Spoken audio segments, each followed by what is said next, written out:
not ready yet. But we are live.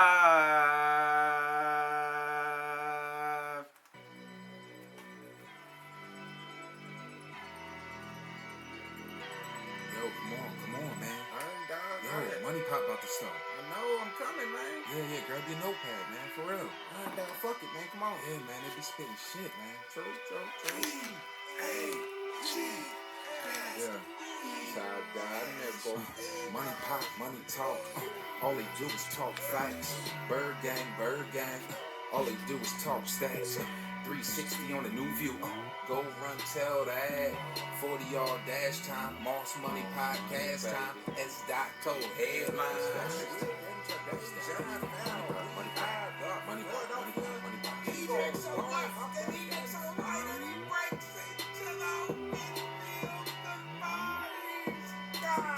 Ching. Money.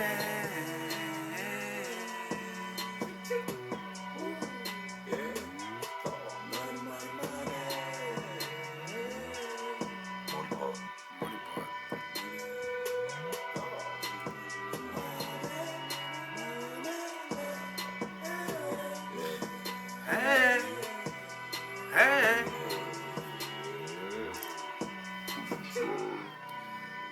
It's been a long season, y'all. MoneyPot podcast. Moss Money in the building. It's just me tonight, man. So tonight's show is going to be a little bit short. It's not going to be as long as it used to be.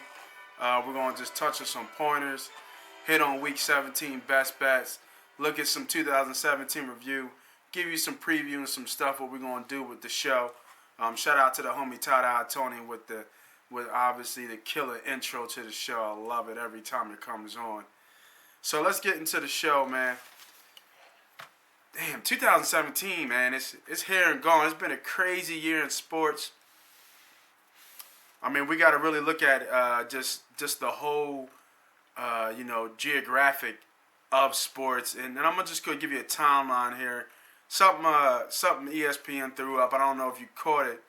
But let's just go real quick. Shout out to the homie, the missus, Serena Williams, setting an open era. She got a 23rd Grand Slam title this year at 35 years old. And, by the way, she was 8 weeks pregnant. Of course, the homie TB, the best ever, Brady, 25-point comeback against the choke artist Falcons in the Super Bowl. They had a 0.2% chance to win that game, man. Unreal. Also, the UConn Huskies women's basketball team, 111 game winning streak. Crazy. They've won since November 2014 to March 2017. They lost on a buzzer beater to Mississippi State. I remember that shot. She's like 5 foot nothing. Hit a little free throw shot. Game. And then the homie Agent Zero, triple-double, trouble. Without no KD, he was a one-man army, 42 triple-doubles. He single-handedly put the Thunder into the playoffs. Russell Westbrook. Crazy what he did. Also, shout out to some, Neymar Jr., I believe his name was. Crazy amount of money. Barcelona star. $260 million to sign him. Insane money. And speaking of money, and speaking of TBE, gotta give a shout out to what the homie Money Mayweather did himself. Who knows, $500 million he made that day. Crazy what him and Conor McGregor did for the just the sporting world and sports entertainment in general. Unreal how much money went that night. Money Mayday all day, man. Also, who else? Who was the guy? He put up a crazy record for home runs. what was his name? Stanton, Drew, was it Drew Stanton? I forget. But I know Judge, the homie Judge, Aaron Judge from the Yankees, crazy power. So is he 6'8", 6'9", something ridiculous. 52 home runs in a rookie campaign. Whew. And then they brought Stanton over from the Miami, who had 59 home runs.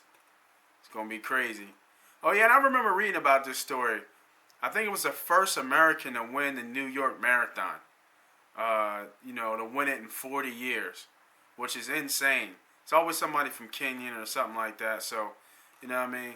A lot of crazy sports things that happened this year that a lot of people didn't even really, that took us by surprise. It's always a good story in the sports world when you have those type of good feel stories and people who just rise above all and all their hard work is being, put in the forefront. And it's just crazy what amazing what some of these people can do in their, in their selected craft. So, speaking of sports, speaking of selected craft, what I do is, I bet.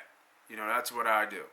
And I'm trying to gain steam and put a name and put MoneyPot Podcast as one of the leading podcasts to tell folks how to bet and what to bet. And this year I bet on myself. I put myself in the Super Contest out in Las Vegas. So the Super Contest is a huge contest where over 2,400 entrants, and you get to pick every week against the spread 5 teams, and the top 50 get paid out of that, that bunch, which is not a lot.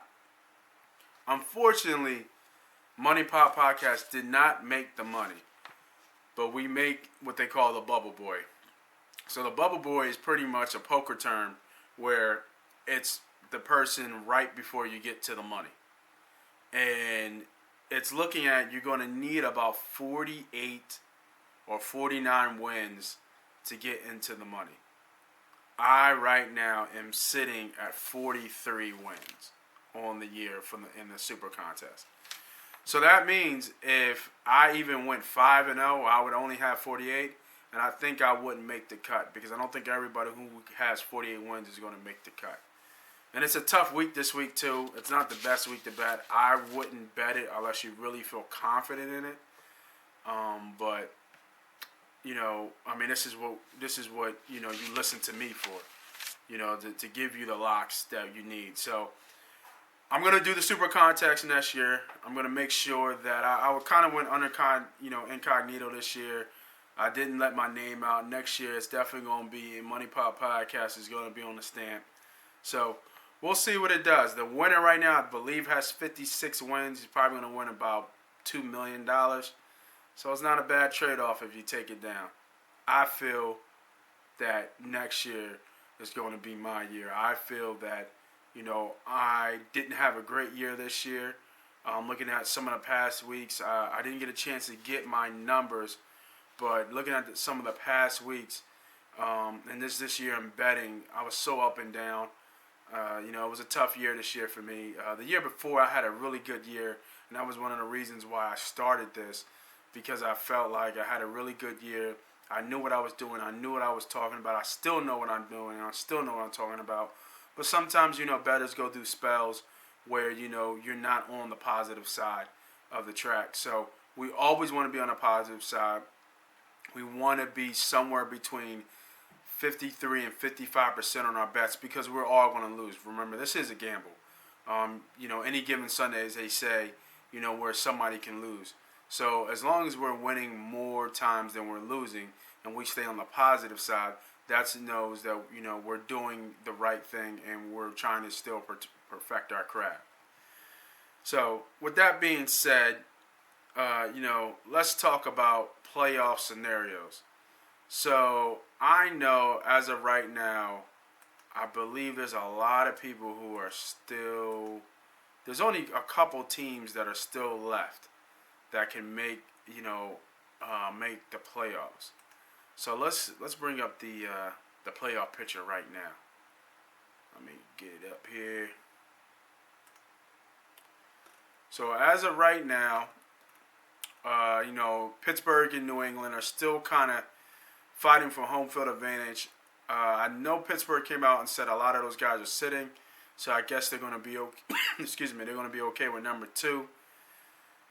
Minnesota Vikings, win or lose, will probably lock up that first round bye.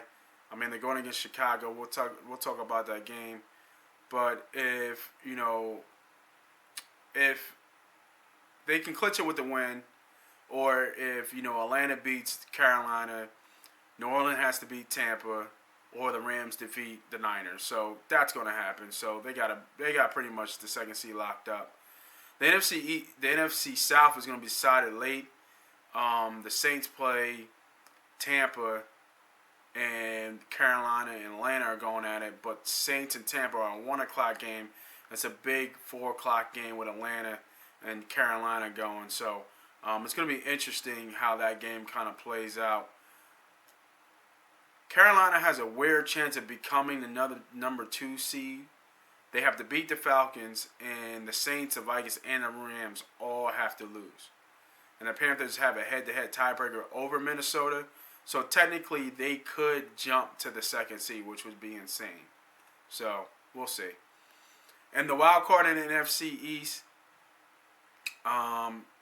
if the Falcons beat the Panthers, or the Seahawks lose at home, Atlanta's in. But if the Falcons lose, then Seattle can jump into the 6th spot with a win. So, and if they both lose, Atlanta would be the wild card team. Just in case some weird stuff like that happens. I don't see that happening. Atlanta's in for a fight. I think Seattle wins that game. I'm not sure if they cover, but I think they win that game. But Atlanta's definitely in for a fight.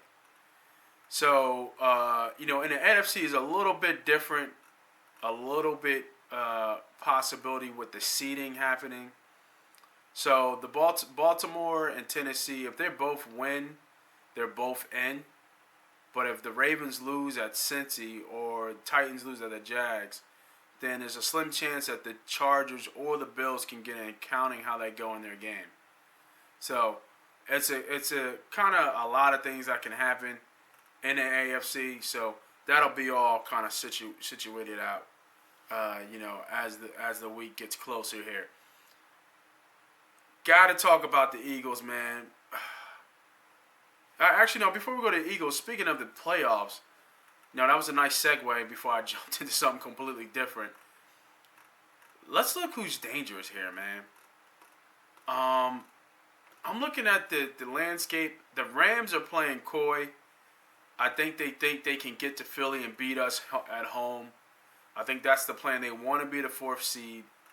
Because the way it goes, if they're the 4th seed, they would go to, so it'd be 4 and 5, right? So 3 and 6 play and 4 and 5 play.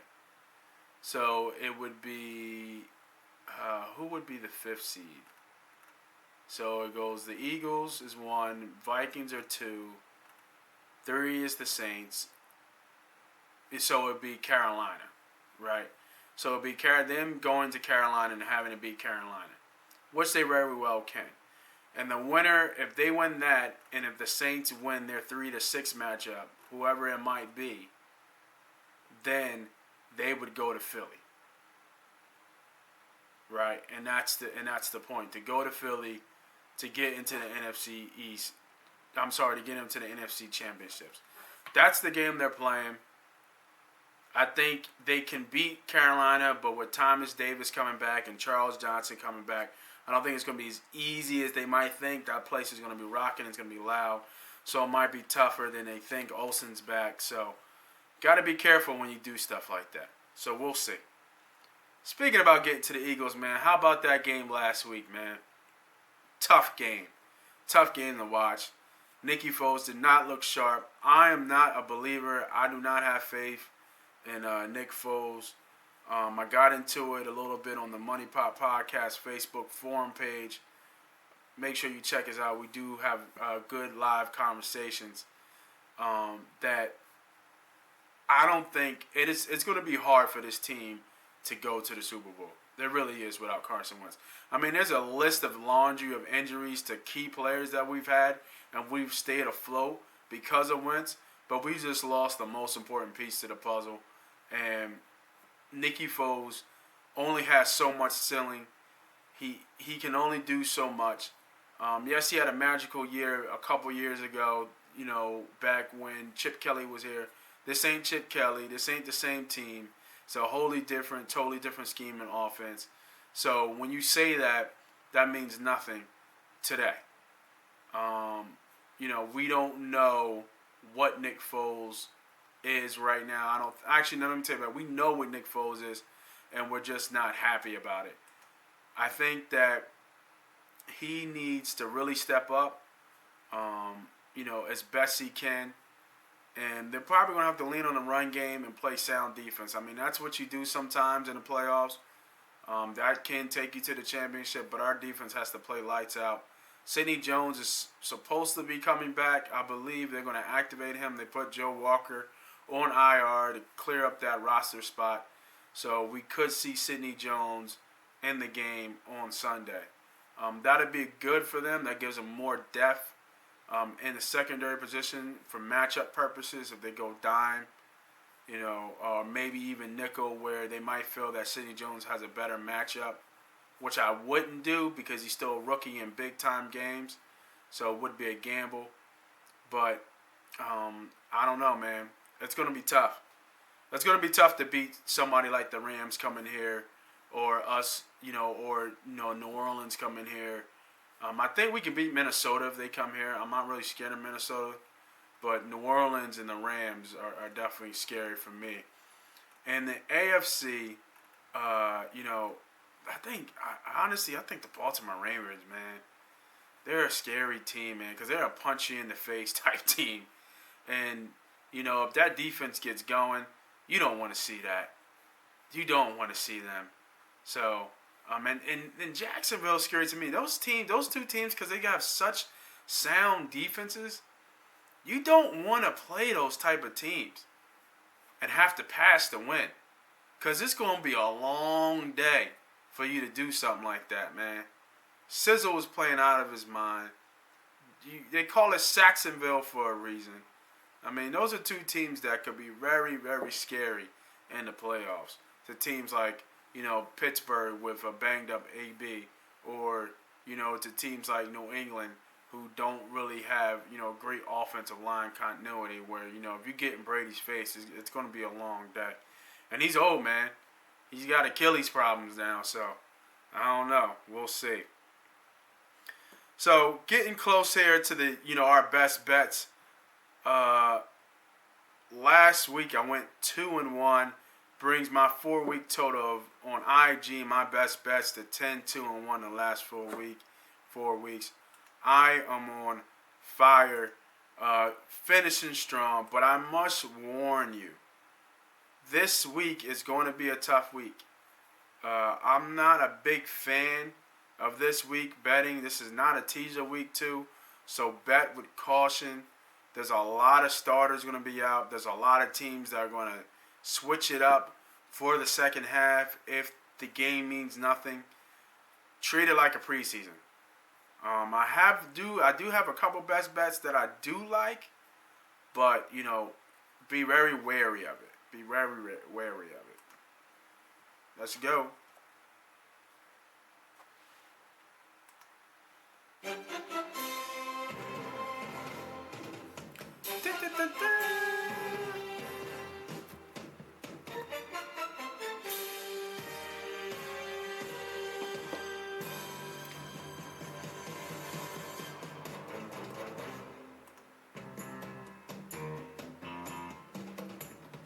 Got one at least. Sorry, y'all, looking at that Ohio State USC game, man. They're getting destroyed. They're ugly. Jeez, they're down 17.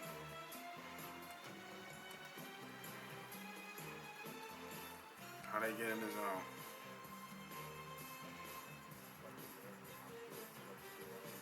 Oh, he had a 1-yard run. Crazy.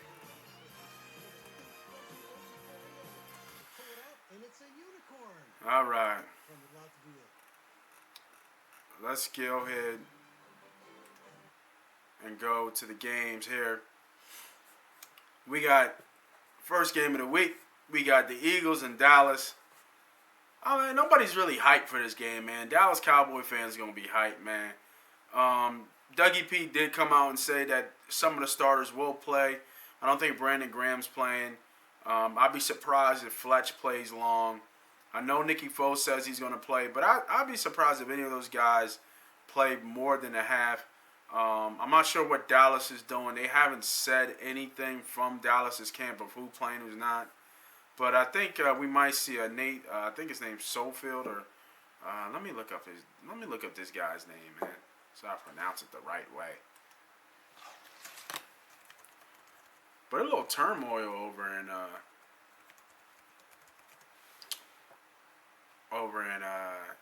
Big D, as they say. Let's go to Eagles here. Let's go to roster. I know it's Nate Sudfield.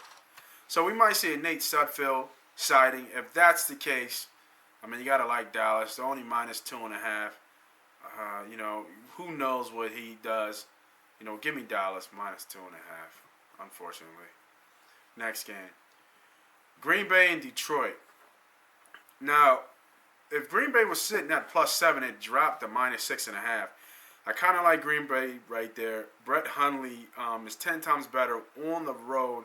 He has a crazy split. He has something like 8 touchdowns and 3 picks to away to 2 touchdowns and 6 picks at home, which is crazy.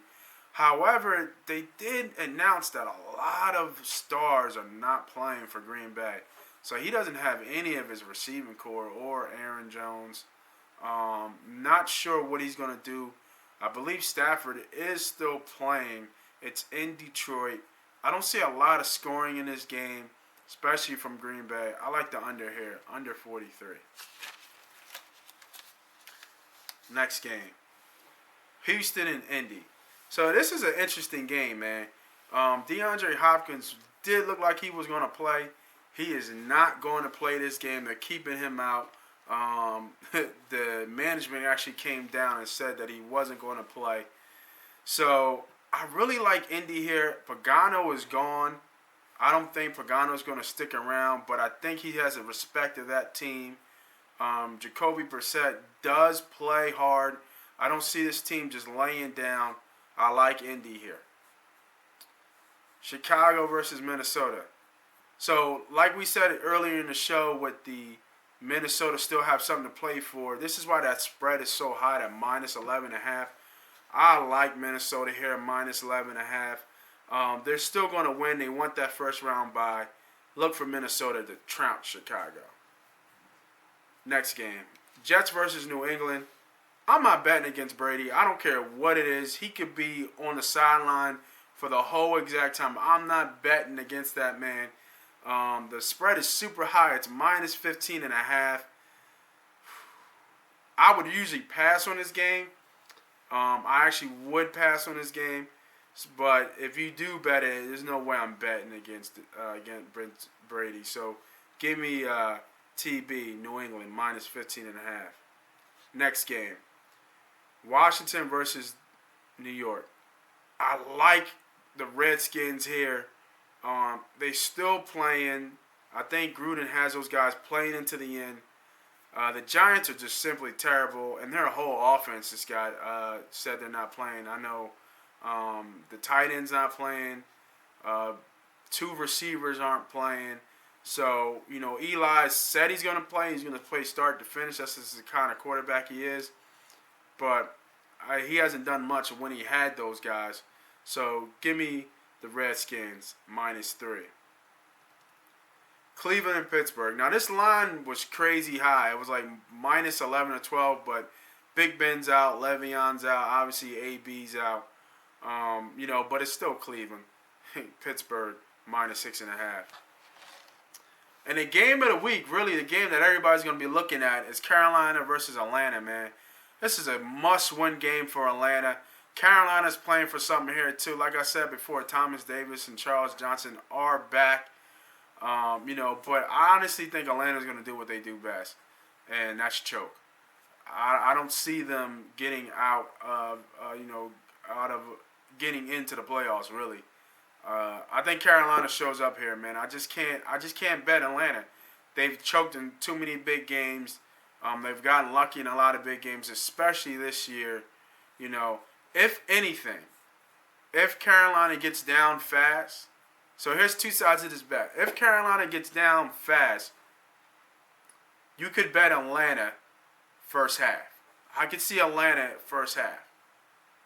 But if Carolina's playing well and they're in the groove, I wouldn't even touch Atlanta in the game. So check out Atlanta's first half. It could be a good bet. Cincy versus Baltimore. Baltimore's still playing. They want to lock up the 5th seed. Cincy's is really bad. They're done. They gave their coach their big win last week. So I can see them kind of just going through the motions here. It's an old rivalry game. They always, hard-hitting, in-your-face type game. So I like the under here, under 40. Buffalo and Miami. And you know what that is. Yeah. We got a lock here, boy. Week 17 locks. Still giving them out. So one of my pet peeves, one of my things an old gambler taught me was that especially in football, when a team plays one team and then they play them again, it's usually the complete opposite of how the first time they played them. I believe Buffalo played Miami about 2 weeks ago, and they beat Miami up. I think they beat them by double digits. 2 weeks later, I think Miami returns the favor. I like Miami to win outright here. Buffalo's really not a good team. I don't see them sneaking into the playoffs, to be honest with you. I think their record is a reflection of who they are. So give me Miami plus 2.5. Lock it in. Next game. The Saints versus Tampa. So I believe this is a 4 o'clock game. So if... No. This is a 1 o'clock game. The Carolina and Atlanta game is 4 o'clock. Okay, never mind. So, in that regard, Tampa's been playing well of late. They've still been playing. I don't see them laying down for anybody, really. I think D-Jack is actually going to try and play this week. So it's going to be the scenarios how well the Saints are going to be playing.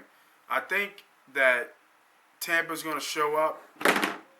I think that the Saints are going to come here and just kind of go through the motions, get through the groove, have the starters start. And I think they're going to start pulling guys out. I mean, they want to win the division because they want to host the game. So they want to win the game, but it's a divisional game. I just don't see Tampa laying down. So I take the points. Tampa plus 6.5. Next game. So this is a funny game, man. The Jags in Tennessee. So if Tennessee wins, they're in the playoffs. So they're going to be trying to ball out. But Doug Marrone from the Jacksonville said, we're not laying down. We're going to play this game. But that could be just the psych out. Because if Tennessee wins, they play Jacksonville again. So it could be some reverse psychology that Jacksonville wants to kind of act like they're showing their cards. And then have Tennessee get hype and have all that emotional, roller coaster of a game into the game. And then kind of let them win. And then on the rebound, once they go back to Jacksonville, stomp them and crush them. Because Jacksonville really should kill Tennessee. So I think they let Tennessee sneak in and get a win. And I think they do it just so they can play them and host them in a game. Could backfire. I doubt it. So you could look for Jacksonville in the first half. But I really like the under here. Under 41.5. Next game. Love this one. Here comes the money. Here we go. Money talk. Here comes the money. Another lock. Give me KC versus Denver, man. Osweiler is ass. That's why we call him Assweiler. So, Patrick Mahomes is getting the start. A lot of them boys are not going to be playing. Tyreek Hill, Kelsey, Hunt. But I think they're going to want to see the young gun go at, man. I think they're going to let him loose. And just to show folks that what is next. What's behind Alex Smith. What's coming. So, give me KC. I don't believe in Brock Osweiler. They're ready to pack up the season. They're ready to go home. Give me the points, plus 3.5. Next game. San Fran and Rams. So, this game was actually favored the Rams. But now that the Rams came out and said that they're tanking, it is a San Fran line. So, it's minus 3.5 San Fran. And you just got to keep riding the train. With all the boys out for the Rams, you got to keep riding the Jimmy G train. And I see them winning. I like San Fran, minus 3.5. Next game. Here comes the money. Third lock of the week, boy.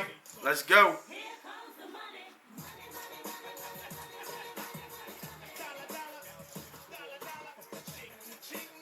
I don't believe in this Chargers team, man. I don't. Not I used to at first, but they're the best team at losing close games. That's real talk. So Melvin Gordon's hurt now. Rivers can go off in this game, but I really like Oakland here. I think Oakland came to Philly to play.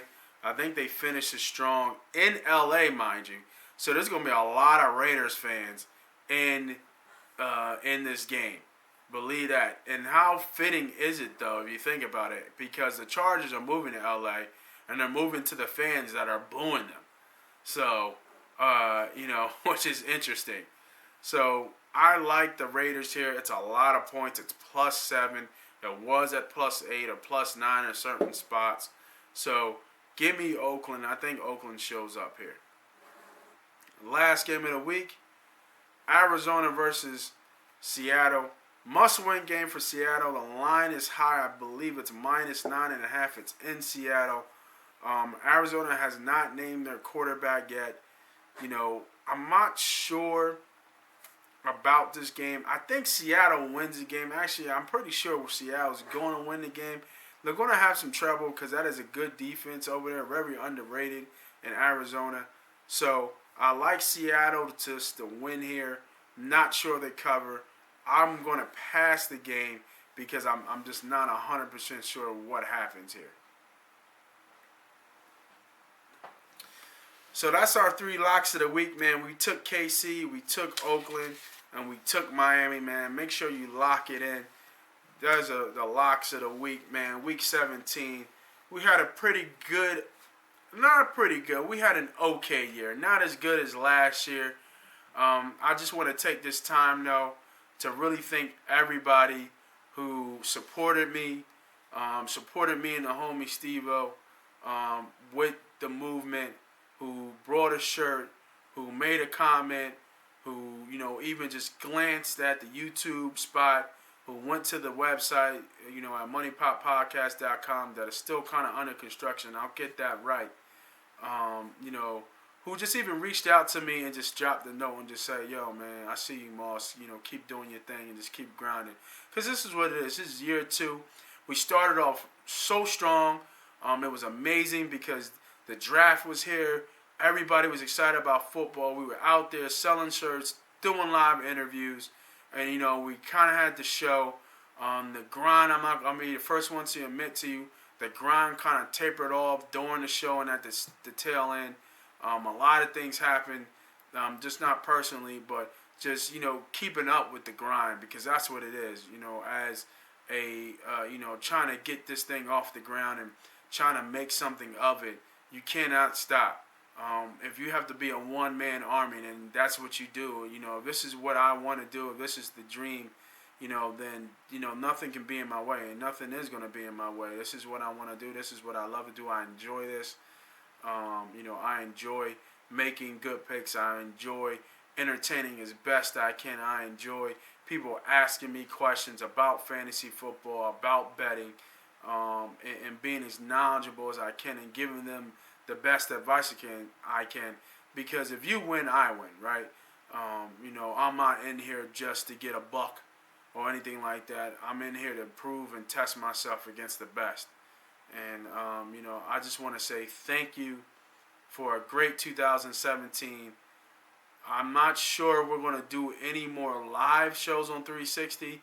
We might do one or two more because the Eagles in the playoffs and take a look at some playoff scenarios and how things shake out. Probably go to the Super Bowl. Actually, it just will be a shorter show. But you know, once again, thank you to you for just listening. Happy New Year, y'all.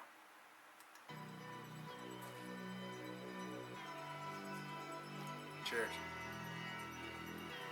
Yo, come on, man. Alright, dog. Yo, MoneyPot about to start. I know, I'm coming, man. Yeah, grab your notepad, man, for real. Alright, dog, fuck it, man. Come on. Yeah, man, they be spitting shit, man. True. Yeah. Top dog in there, boy. Money pop, money talk. All they do is talk facts. Bird gang. All they do is talk stats. 360 on the new view. Go run, tell that. 40-yard dash time. Moss Money podcast time. S.co headlines.